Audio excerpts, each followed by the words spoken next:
Hello everyone, and welcome to another video of Villainous Monologuing, a series where I monologue about Villainous. Today's video is going to be a little bit different from past videos. Usually I try to keep it pretty positive on this channel, but today I want to be a little bit more negative and critique Introduction to Evil. If that's not really your thing, go ahead and click off the video now. I totally get it. But if you just want to hang out and listen to me rant about Introduction to Evil and why I don't like it, I am more than happy to get started. What is Introduction to Evil? Introduction to Evil is a re-release of 4 villains: Ursula, Prince John, Maleficent, and Captain Hook. All villains found within the very first Villainous box, The Worst Takes It All, and these re-releases were meant to be a bit more streamlined. There's no lock token, there's no activate action, along with some other changes, which we are about to get into. And this was made for the Disney 100th anniversary, and has since been available in the non-anniversary box. Unfortunately, some of these changes have fallen a little flat for me. Not all of them, though. So we're going to be starting off from the changes that I like the most and may actually play over their original version to the changes that infuriate me the most and is kind of what made me make this video. Starting off with our leading lady, Ursula, the headliner for this box, even though she was not the original headliner. So good for her, moving up in the world. Ursula has the most changes out of any of these characters. She was considered to be one of the most experimental villains in the original 6 characters, and they have kind of put her more in line with classic Disney villains, and for the most part, I think it works pretty well. Let's go over our changes. First of all, as with all Introduction to Evil characters, they have removed her start of turn objective. So now all she has to do is have the crown and the trident at Ursula's lair. The crown and the trident are now just items with the abilities that they can only be played to the palace or the shore. And the crown got its cost reduced by 2, and the trident kept its same 4 cost. So now all you gotta do is use that move an ally or item action and move it right over. She also lost her lock token, which was a huge gimmick for the original Ursula, since she used to not be able to get rid of her lock token, only move it. So a lot of her deck has been retooled around giving her more options, such as change form, no longer moving the lock token, instead trying to manage that fate deck. She also has the cauldron changed, and this takes the cauldron from one of the worst items in the game, an item you will very rarely see activated in the original, to maybe one of the best items in the game.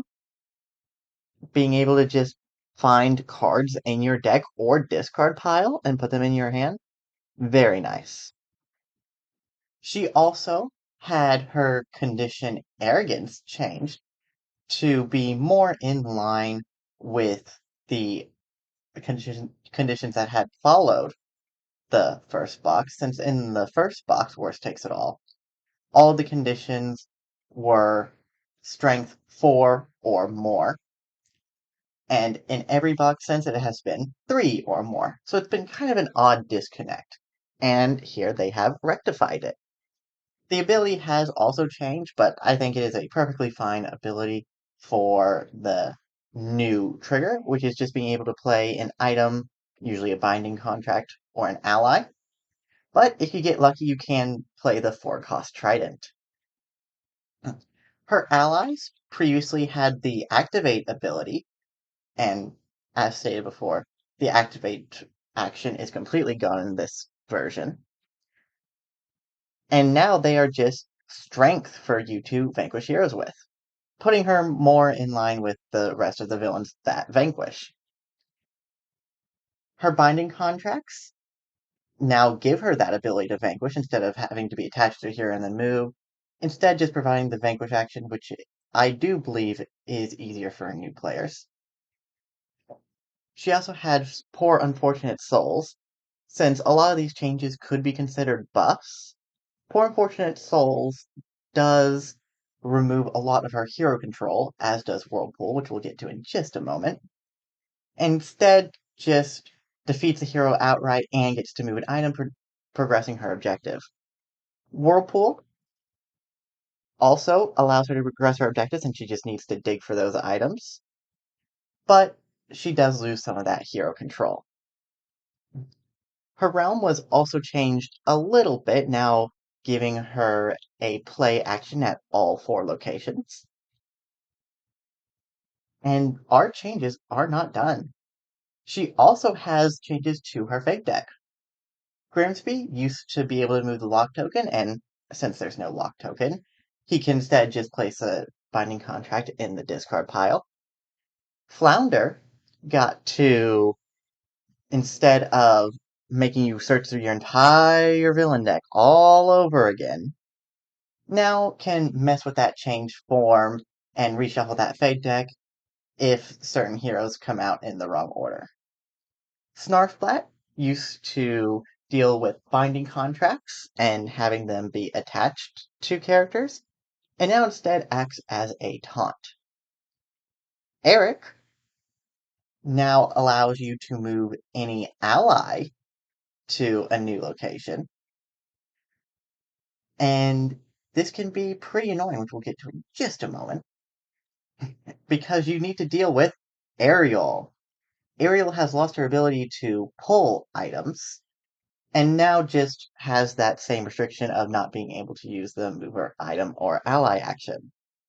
That movement of items has been given to King Triton, who is no longer forced to play when you play the Triton.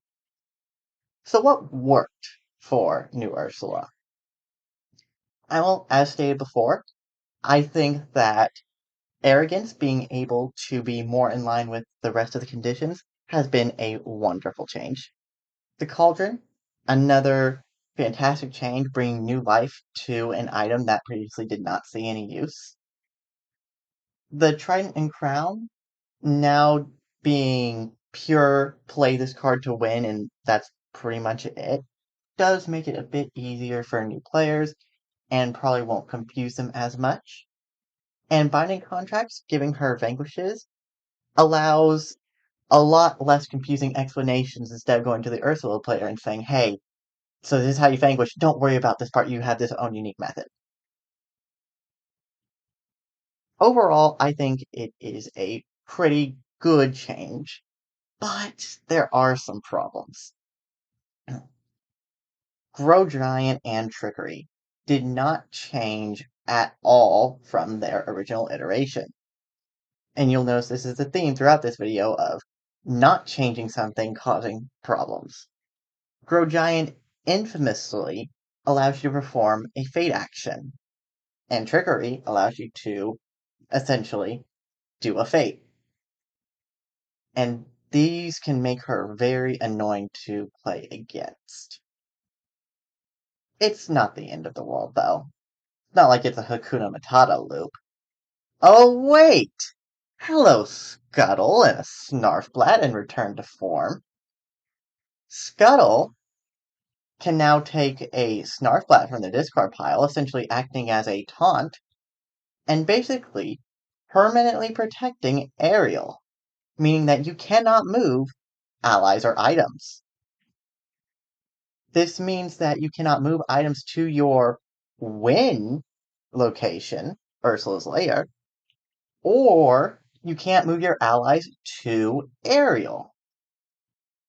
And once you do defeat Scuttle, who's protecting her, he can come right back out again with Return to Form, making him very annoying to deal with.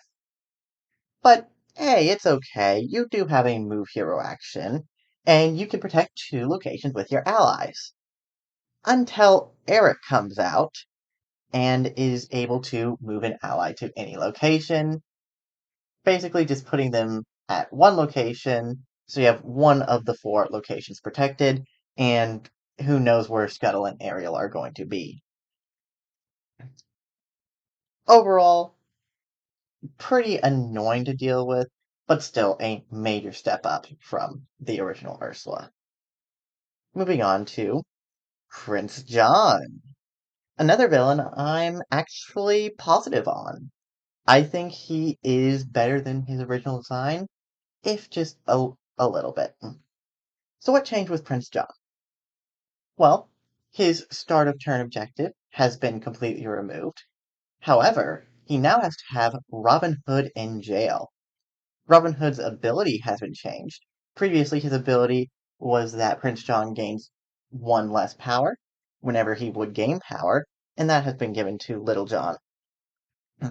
And now Robin Hood essentially acts as Peter Pan, and which is very funny for reasons we will get into in just a moment. But Robin Hood has the Peter Pan clause, which states that whenever he is revealed in the Fate action, that's what you're doing that action.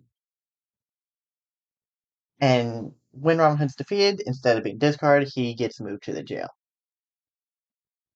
Previously, Prince John did not have any cards that interacted with the Fate deck at all. So now, Set a Trap and Cowardice allow him to interact with that Fate deck, giving him that extra little bit of objective that he needs. Maid Marian was changed as well, just a little minor change to work with New Robin Hood, since New Robin Hood can only be played to Sherwood Forest. And Maid Marian previously played it to her location, so I understand why that's changed, but that's not the biggest change in the world. One of the biggest changes in the world, though, is Steal from the Rich. Now is unable to steal from any hero that is in the jail. This means that if a hero's in jail, they cannot take the money and steal from the rich, and it's essentially a dead card.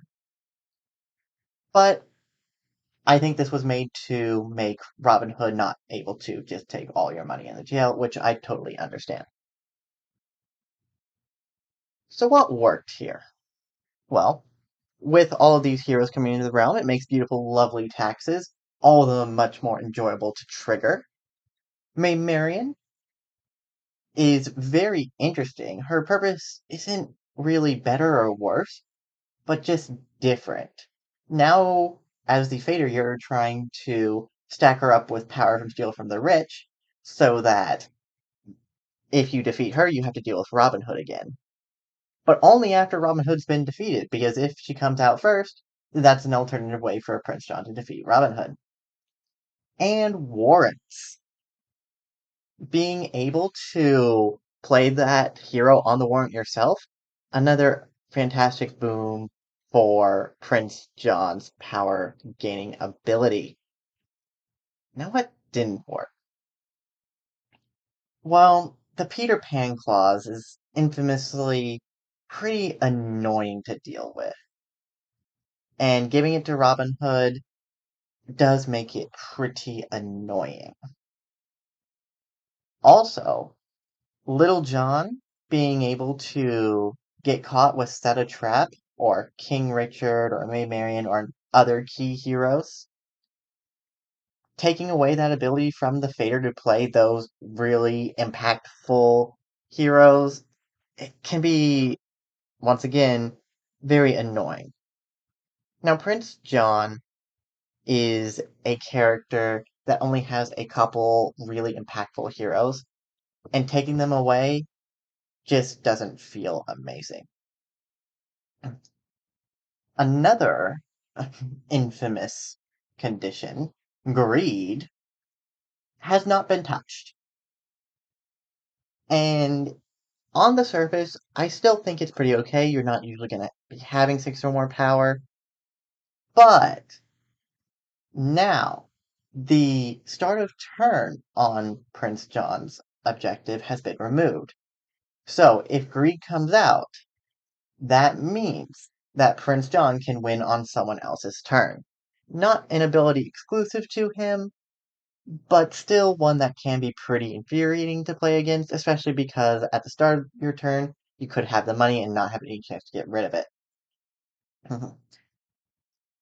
And then lastly, Steer from the Rich not being able to take power from Prince John if the hero's at the jail makes it so that he can just stack the heroes at the jail, profit off them, and there's not too much counterplay. Now, Prince John has always been a very inevitable villain, but I think this changes the inevitability to not being able to interact with, and I don't think that is especially fun. I do think he's about the same power level, though, and I do appreciate the little bit of extra work you have to do to accomplish his objective, play out the allies, Robin Hood. So I do think that overall this is a better design. Now for the reason that we are making this video. Maleficent. Maleficent is one of my absolute favorite characters in original Disney Villainous. Worst takes it all. She is one of the characters that I started playing competitive with. So she has a very special place in her heart for me. So what changed with Maleficent? Her objective has lost the start of turn, and now she just has to have a curse at each location. On the surface, that's not a very huge change, other than the lost start of turn. However, every single curse has been changed, so they can only be played at a location with the ally. Only one ally has been changed, being the Raven, who got a 1 cost increase, and curses cannot be played to his location, even if you do have another ally there. You also have a Merryweather change, so that you have to defeat Merryweather instead of moving a curse underneath her. And Malice has come and been brought down to the more reasonable levels of the 3 or more strength instead of the 4 or more strength. So what worked out of these changes? Just the Raven. I think this is the only change I can look at and be like, yeah, that was good. Raven, one of the best allies in the game.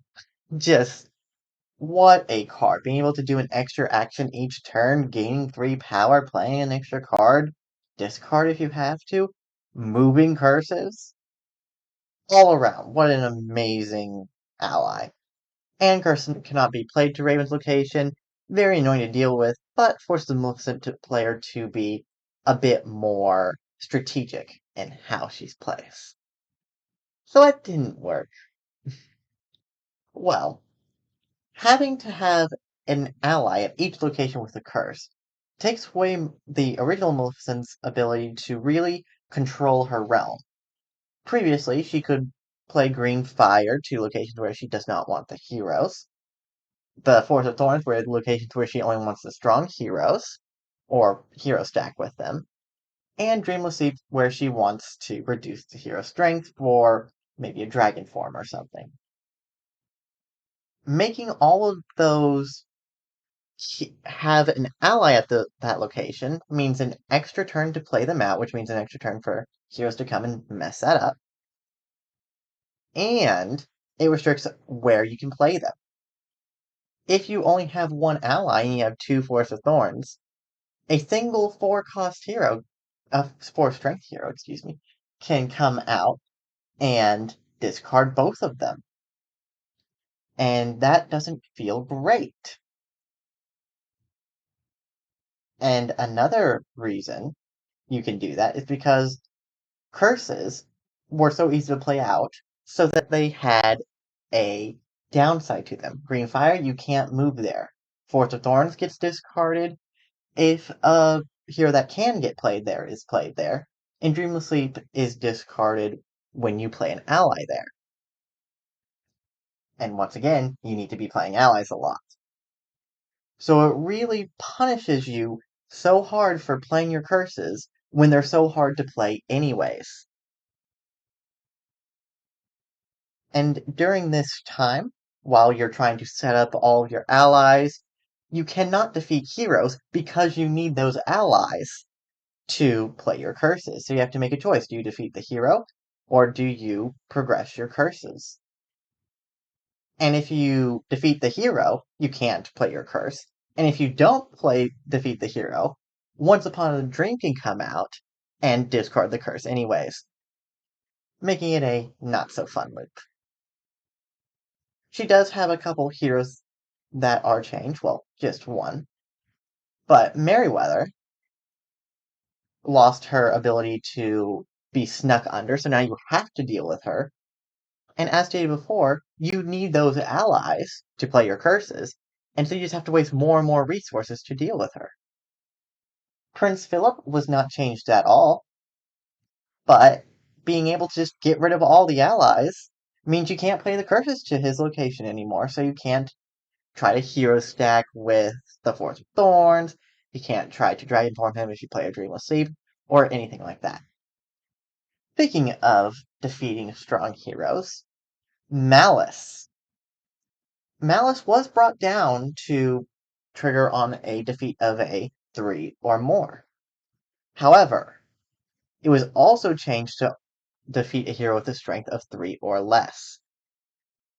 And her Fate deck is kind of designed around being able to defeat heroes with 4 or less. So, originally, you could take out Merryweather with Malice, or Aurora, or King Stefan. And now that you can't, it makes it really hard to deal with those strong heroes anyways. But it is a little bit nice that it triggers a bit more often, but it's still not worth it to not be able to deal with Merryweather, especially with her new buff version. Part of the reason that I dislike these changes so much is because I did fall in love with the original Maleficent, but that's just a me thing. So now let's move on to the villain that I think was handled the worst in this expansion. Captain Hook. Surprisingly, he doesn't have that many changes. The Lost Boys hideout no longer requires the Neverland map to be played to be unlocked. He just gets to start with it unlocked. The Neverland map is no longer unlocks the Lost Boys hideout and instead just brings out Peter Pan, who no longer has the Peter Pan clause, which is somewhat funny. And Obsession and Cutting were dropped down to that 3 strength threshold.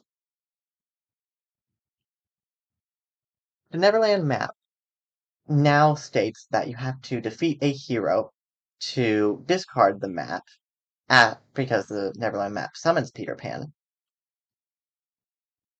So there is a funny situation where you can taunt Peter Pan, and you'd have to defeat him at the Lost Boys hideout to progress your objective.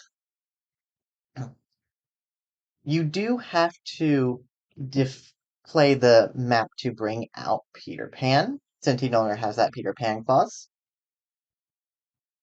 But this can be avoided, which we'll see in just a little bit. So what worked? I think this alternative way of bringing out Peter Pan is pretty interesting.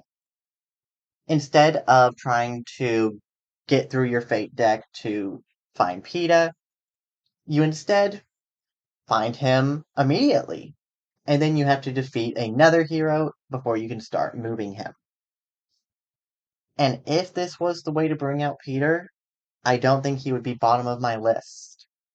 However, the rest of his deck being unchanged means that Give Them a Scare, Worthy Opponent, and Obsession all allow you easier ways to bring out Peter Pan without dealing with paying the 4 cost for the map and defeating that second hero. You also get to start with your bottom move a hero unlocked, and you still have your ingenious device, which grants another move hero. That being at the location with a top fate makes that location insanely good. Peter Pan, losing the Peter Pan clause does make him a lot less likely to be played. However, there is a chance that he is forced to be played on a fate, completely ignoring the Neverland map change and the Peter Pan change. Basically, just giving the game to Hook when that happens. Also, cunning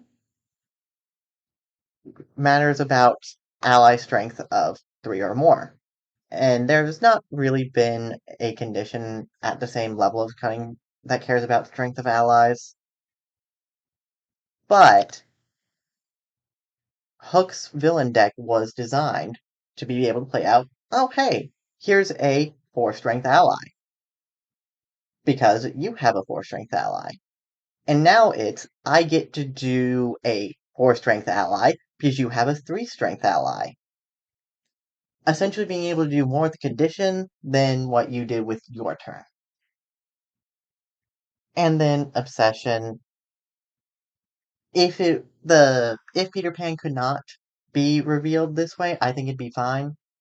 But being able to just play Peter Pan like that, on a strength of 3 or more, it's just so strong. So I guess what I'm trying to say is just, why does this exist? Well, I kind of feel like Ravensburger thinks of this as a replacement. Scene pictured here is a photo, billboard, something from GenCon. I was not actually there. It was not me who took this picture, even though I would love to go. And yet, while the rest of the cast is there, Queen of Hearts and Jafar are not.